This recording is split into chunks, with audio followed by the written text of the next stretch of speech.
Hello, everybody. Welcome back to a new cool puzzle on my YouTube channel. Here's a hint for you. If you are following my channel and watching my studies, puzzles, then you will recognize the pattern to solve this one. Because I put out like a week ago something similar with the same idea, at least. It's not exactly the same position, of course, but it was the same idea on how to solve it. If you didn't see that video, then it's a bit harder to solve this. All right, so white is on the move, and we are supposed to win this. Our pawn is going this direction, so black is also threatening to promote here sooner or later, probably. And also, I have to say sorry for the strange setup. I have no idea how all these pawns ended up like this. It doesn't look natural, but it is a composed study and it was made like this. So I'm just showing you what was made. But the solution is very, very cool, I would say. So enough talk now. You should pause your video, see if you can find out how white wins this. And when you come back, we will look at all variations together. So go ahead. All right, here we are. Well, we only have one pawn left. And of course, we need to promote that.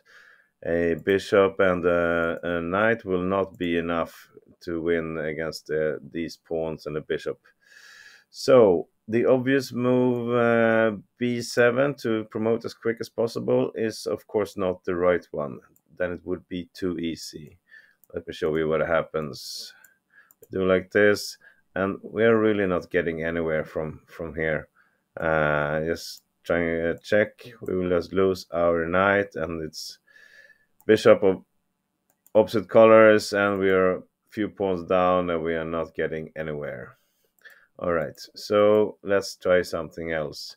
What about taking on b7 with the idea of black playing a2, and we sacrifice our bishop to get a queen here with a tempo? Well, the idea is good, but black will not take the bishop. He will simply take the knight. And after promoting each, this will not lead us anywhere either.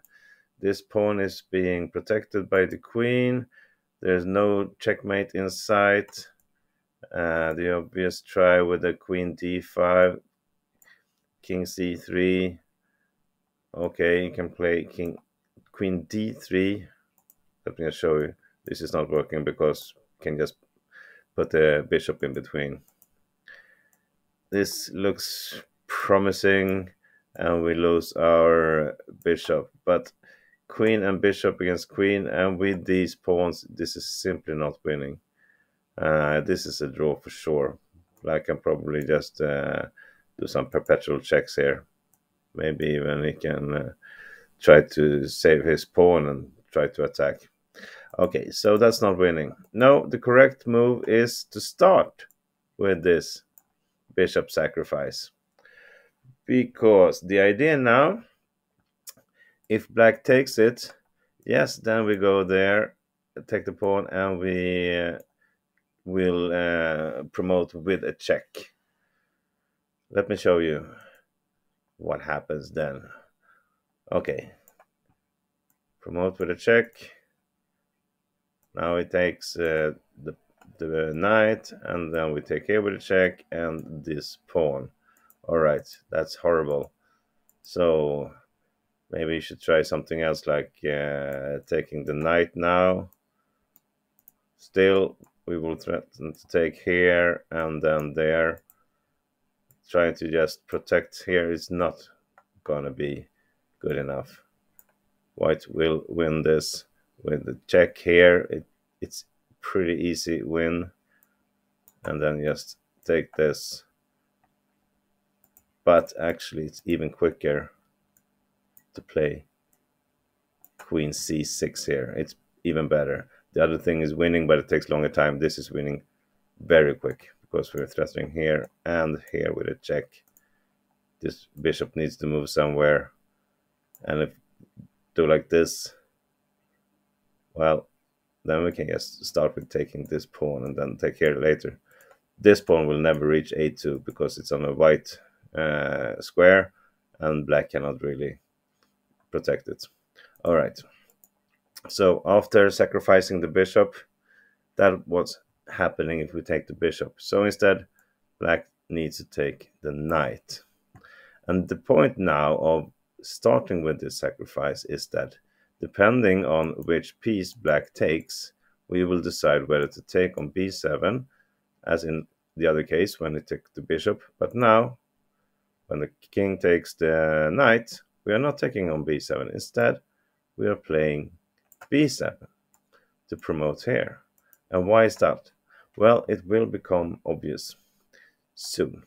All right, now, of course, taking here is too slow. We will stop this here. It's not possible to take. We can just play queen b2 and take it. So black needs to try to promote at the same time. And this is how it goes then, like that.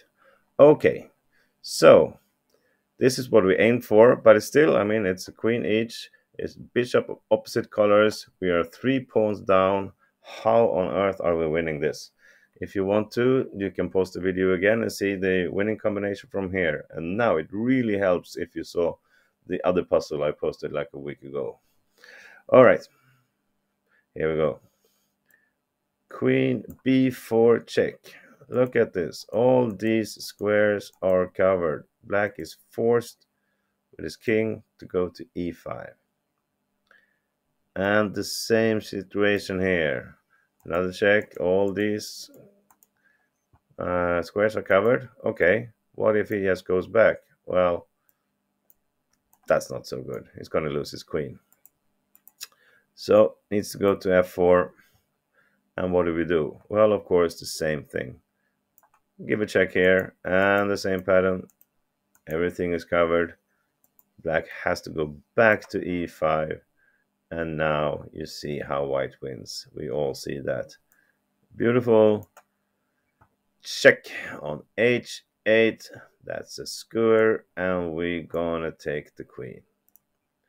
So now he has to take. And really, you don't need any help seeing how white wins this, because all these pawns will fall. And it's an easy win for white. And a beautiful study. This is again from the Platov Brothers. They create magic. Really, these guys, well, created. They are dead since a long time ago, of course. But anyway, I like this. I hope you enjoyed it. See you later, everybody. Bye-bye.